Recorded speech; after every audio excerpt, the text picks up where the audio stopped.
Bonjour, c'est Ursule encore. Alors, on est le 5 septembre 2018. Je viens sonner la trompette aujourd'hui encore et je viens nous encourager à garder les yeux fixés sur notre Seigneur Jésus et à ne pas se laisser distraire par tout ce qui se passe autour de nous. Et évidemment, il y a beaucoup des troubles autour. Et bon, par-ci, on entend cela et de l'autre côté, on entend ceci. Et souvent, ça peut nous déstabiliser, surtout quand on n'est pas ancré dans le Seigneur. Et ces choses-là ne sont que des précurseurs de quelque chose de plus grand, comme Jésus l'a annoncé. Alors, il est important qu'on puisse vraiment enlever les yeux sur les choses de ce monde et les garder fixés sur Jésus-Christ, parce que lui, il va nous donner de toucher à cette chose-là qui est beaucoup plus grande, c'est-à-dire la vie éternelle. Alors voilà. Alors, je viens aujourd'hui parler des choses périssables et de notre foi. Vous savez, ce n'est pas toujours évident ces temps-ci de vivre, pardon, les yeux fixés sur Jésus-Christ, tout en laissant de côté les valeurs de ce monde. Alors, les choses périssables sont aujourd'hui présentées comme une bénédiction divine pour plusieurs. Alors, il y a plusieurs enfants de Dieu pour vraiment s'affirmer ou bien avoir la conviction que Dieu les aime. Il faut que partout autour d'eux, ils soient équipés en ce qui concerne ces choses périssables-là. Alors, ça peut être des voitures, ça peut être des maisons, des vêtements et toutes sortes, en tout cas, de choses qu'on aime. Et souvent des choses de grande valeur, souvent des choses avec des marques, avec des griffes. Et puis, on est souvent pris dans cet engrenage-là et souvent on ne sait pas comment en sortir. Ou bien, on n'a souvent pas conscience que ça devient de l'idolâtrie.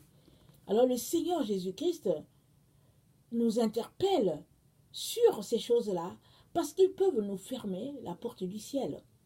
Alors, j'aimerais ça qu'on lise 1 Pierre 1, le verset 18.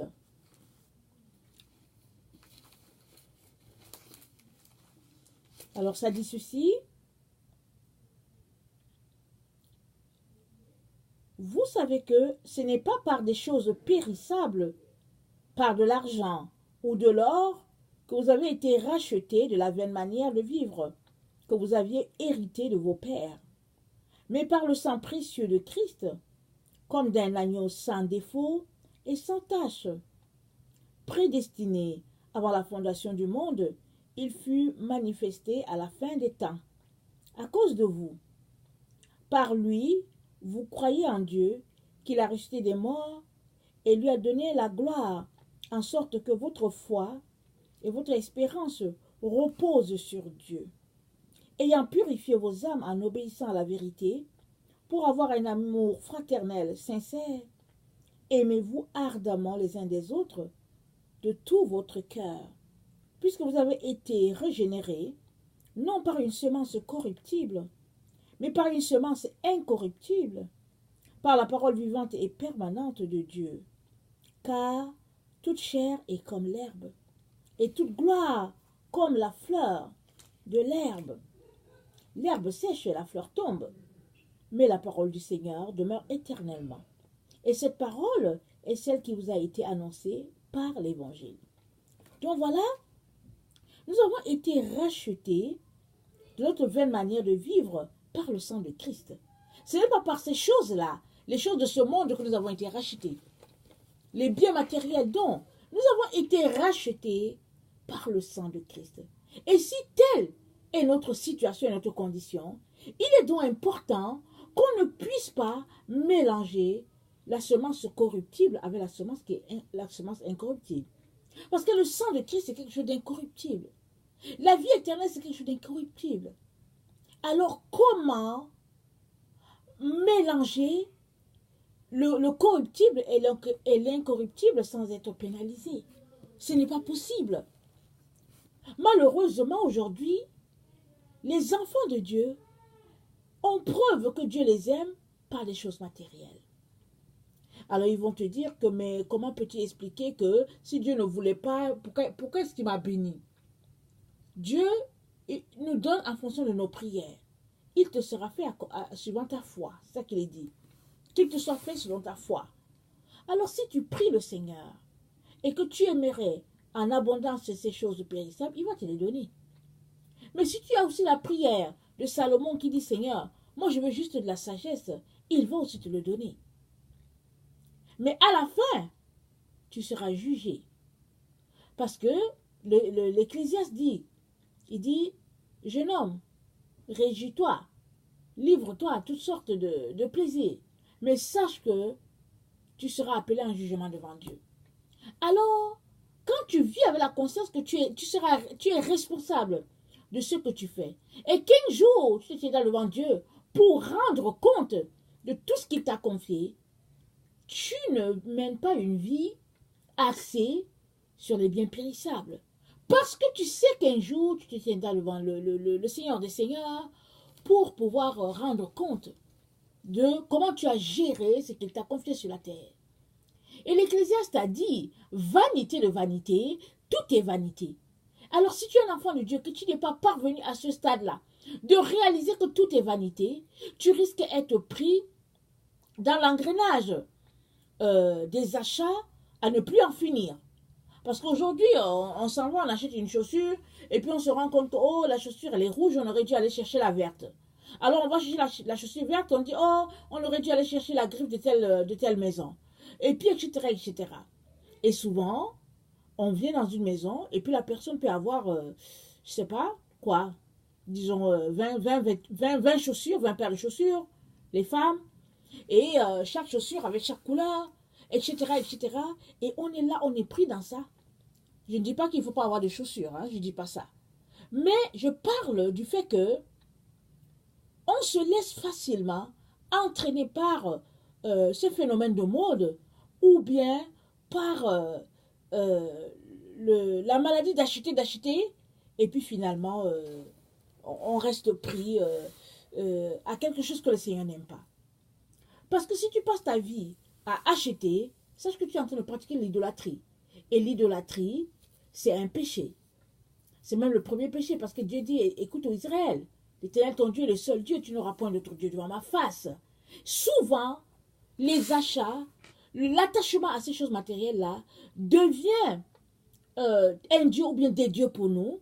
Alors, on n'est plus capable de s'en sortir. On est pris là-dedans et on pense que c'est ainsi que les choses devraient marcher.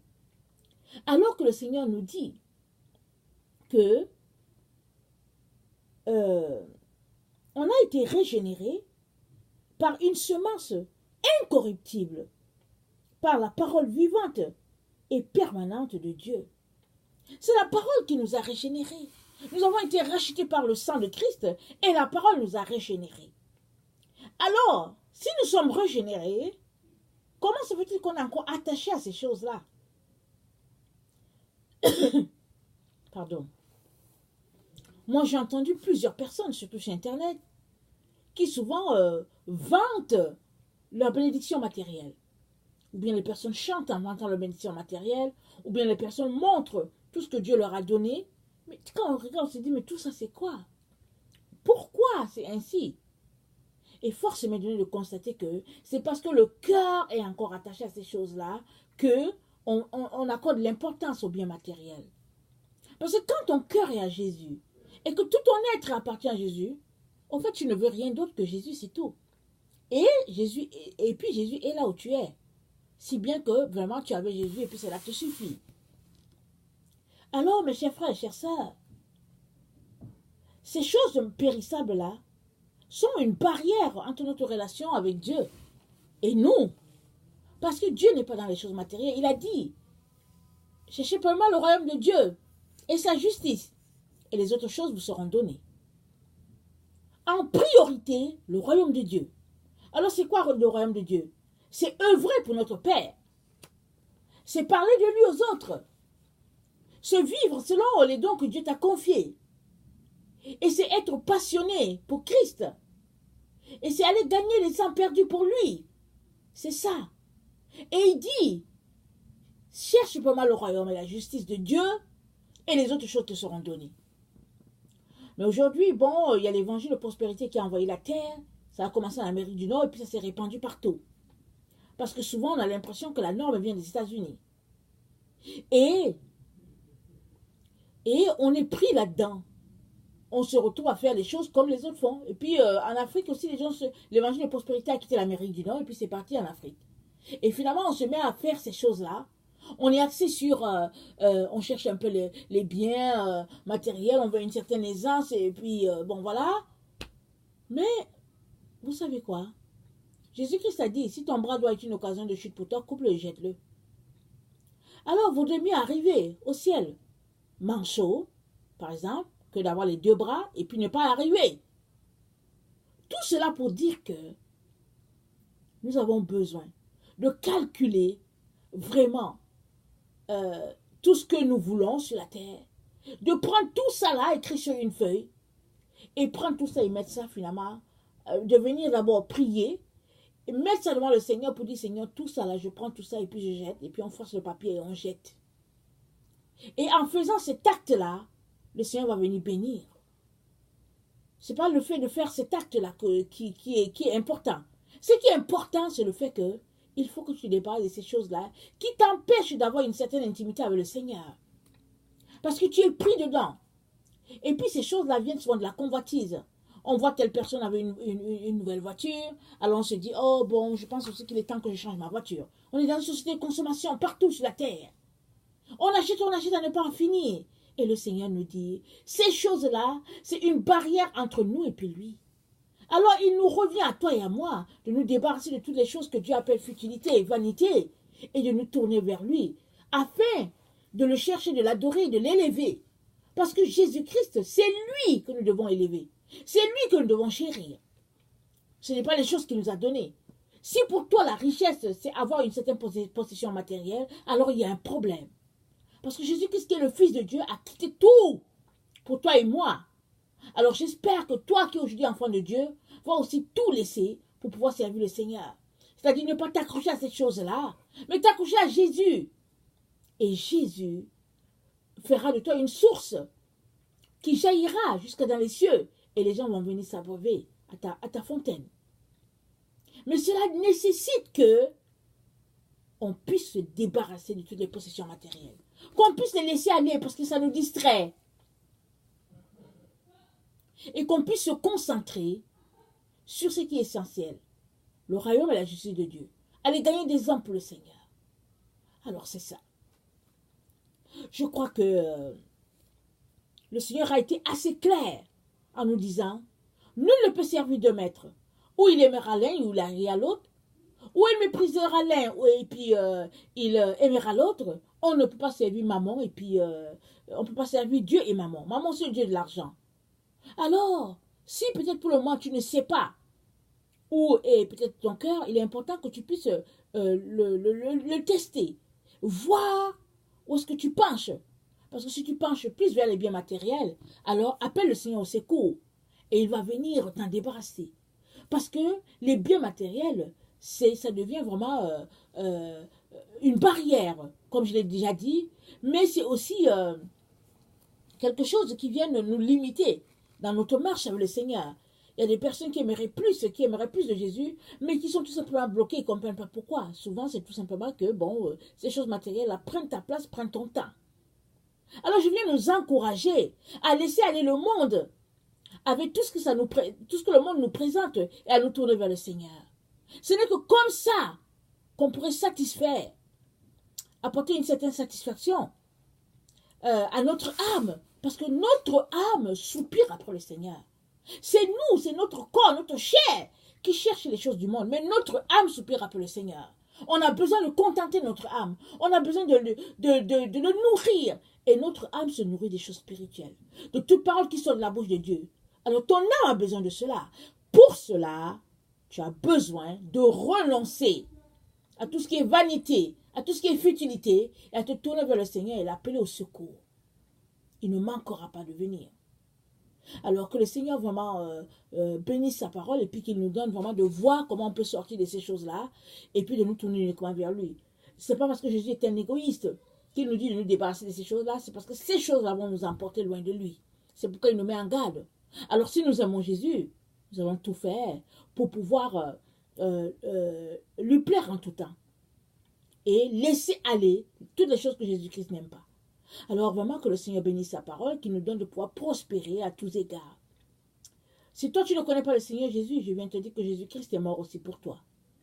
Alors lui est le seul qui peut établir le pont entre Dieu et puis toi. Alors si tu lui donnes ta vie, il établira ce pont-là et tu seras la personne la plus heureuse.